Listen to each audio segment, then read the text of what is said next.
Donald Trump is putting tariffs on many countries to bring back manufacturing to America. It's a gambit. Get up Willy Wonka. Get up the Oompa Loompas. Charlie takes a big buyout, okay? Because a multinational corporation like Unilever buys the chocolate factory and they move all of the jobs offshore. He didn't even like chocolate. He just liked going to orgies on a yacht in international waters. He comes back, he wipes the blood off himself from just throwing a woman over a boat. And they said, Charlie, why did you sell the factory? Why are all the Oompa Loompas on fentanyl? And Charlie says, it's a shame how trans people are treated in this country. And they go, what?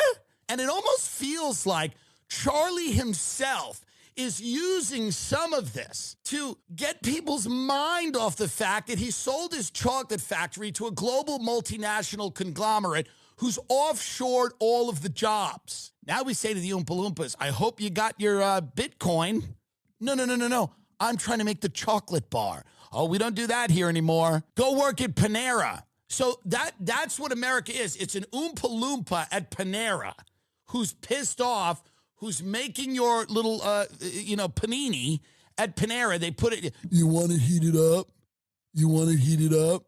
Do you want it heated up? I do know that in the chocolate factory now, you have luxury condos. That's a $21 million industrial loft in the chocolate factory. And it's owned by the daughter of a Chinese amusement park tycoon who's rarely seen. She goes there with a few of her art school friends to do coke. I'm describing the world. Pay attention. I don't have time. Tim Dillon isn't just doing comedy. He's unloading an economic obituary disguised as stand-up. His bit about Trump's tariffs and Willy Wonka isn't a sketch. It's the most brutally honest metaphor for the collapse of American manufacturing in modern memory. The premise, America is the chocolate factory. The golden ticket, industrialization, jobs, dignity. But then Charlie, the symbol of either the American everyman or the short-sighted corporate sellout, gets a buyout offer. He takes it. The buyer, a multinational like Unilever.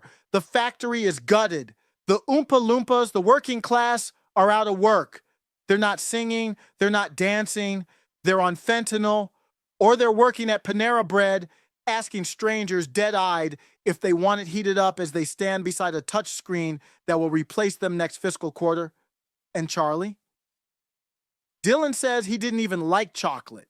He liked orgies on yachts in international waters. He liked wiping blood off his cuffs after tossing a woman off the boat, then returning to offer TED Talks on resilience and diversity. When asked why he sold the factory, he doesn't talk about labor, industry, or betrayal. He pivots. It's a shame how trans people are treated in this country, Charlie says.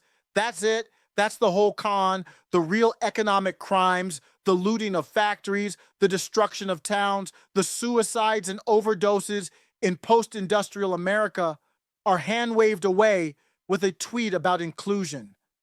Dillon is describing what every major corporation in America does today. Pillage locally, posture globally. Then comes the question from the crowd. Why are all the Oompa Loompas on fentanyl? Because they lost their jobs, their pensions, their purpose. And instead of getting factories back, they got TikTok. Instead of healthcare, they got Narcan. Instead of jobs, they got pronouns in HR onboarding software. The people who used to make the chocolate bars now ask if you want the panini toasted. And they do it for $12 an hour and no tips. They didn't stop trying. Dillon makes that clear too. No, I'm trying to make the chocolate bar. And the system answers, we don't do that here anymore. Go work at Panera. Meanwhile, the factory isn't rubble. It's been flipped, turned into $21 million industrial lofts owned by absentee elites. And here's the part that most people missed. Tim Dillon didn't invent that character out of thin air. He says it's owned by the daughter of a Chinese amusement park tycoon. That sounds like satire until you realize it's almost word-for-word reality. Let's start with Wang Jianlin, the real-life Chinese amusement park mogul who built dozens of Disney-style resorts across China through his company Dalian Wanda Group He's the one who tried to out Disney. He's the one who bought up AMC theaters. He's the one who dumped $420 million into a Beverly Hills development site and $80 million into a London mansion. His relatives were reportedly scouting properties across the U.S., including the types of factory to condo conversions that Dillon satirizes. When Dillon says a Chinese amusement park tycoon's daughter owns the factory loft, it's not a metaphor. It's practically a Zillow listing. Or take Tianqiao Chen, a gaming billionaire who founded Shanda Interactive.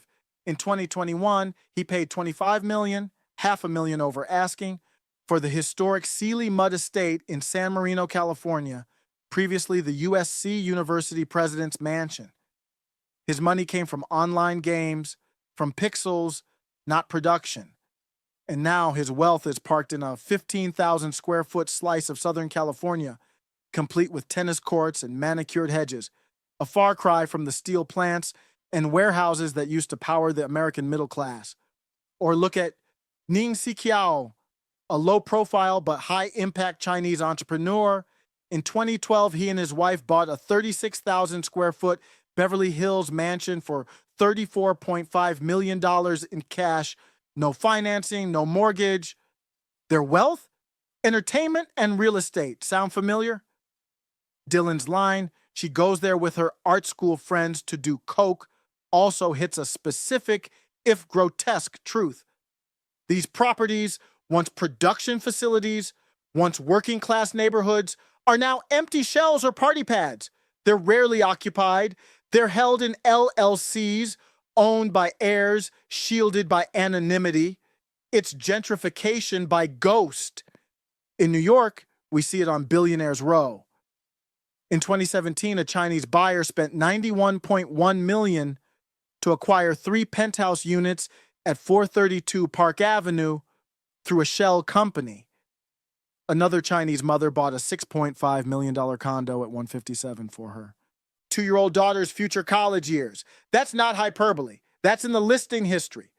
Another family dropped $20 million for a college-age daughter to live comfortably while attending Columbia.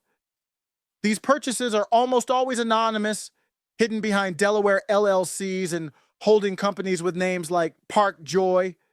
These aren't homes, they're vaults, safe deposit boxes in the sky. And the wealth funding them often comes from amusement parks, gaming conglomerates, and property speculation, industries that produce nothing the American worker can access. And that's just the cities. Let's talk about Arcadia and San Marino, California, sometimes called Chinese Beverly Hills.